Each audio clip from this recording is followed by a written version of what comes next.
পটলের মুচমুচে বড়া দারুণ লাগে খেতে। আমি এখানে পটল নিয়ে নিয়েছি। প্রথমে পটলের দু সাইডটা একটু করে কেটে বাদ দিয়ে দিলাম।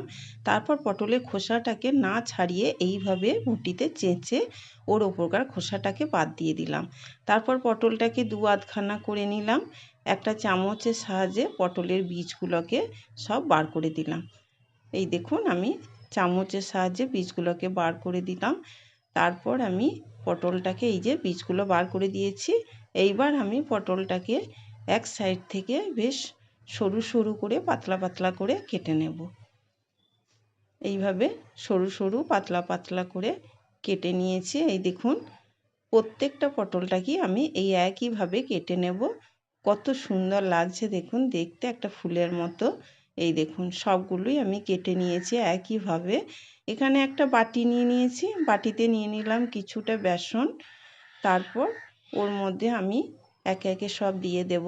প্রথমে দিলাম কালো জিরে, তারপরে দিলাম সামান্য একটু হলুদ, এরপর দিয়ে দিলাম লাল লঙ্কার গুঁড়ো, তারপরে দিলাম স্বাদ মতো লবণ, আর দিলাম একটু সামান্য মিষ্টি, সবশেষে দিয়ে দিলাম এক চিমটে খাবার সোডা, একটু খাবার সোডা।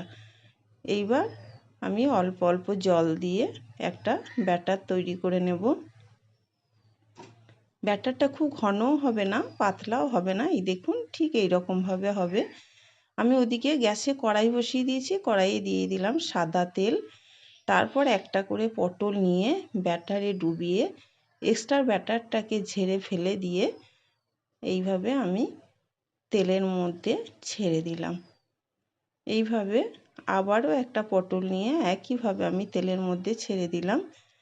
এই সময় গ্যাসের ফ্লেমটা খুব আস্তে করে দিতে হবে, তা না হলে ভিতর থেকে কাঁচা থাকবে, ওপর থেকে পুড়ে যাবে। তারপর আস্তে আস্তে করে মুচমুচে করে এগুলোকে ভেজে তুলে নিতে হবে। এই দেখুন আমার এই দুটো ভাজা হয়ে গেছে। সবগুলো একইভাবে আমি ভেজে তুলে নিয়েছি। চা অথবা কফির সাথে অথবা গরম ভাতে খেয়ে দেখুন দারুণ লাগে খেতে।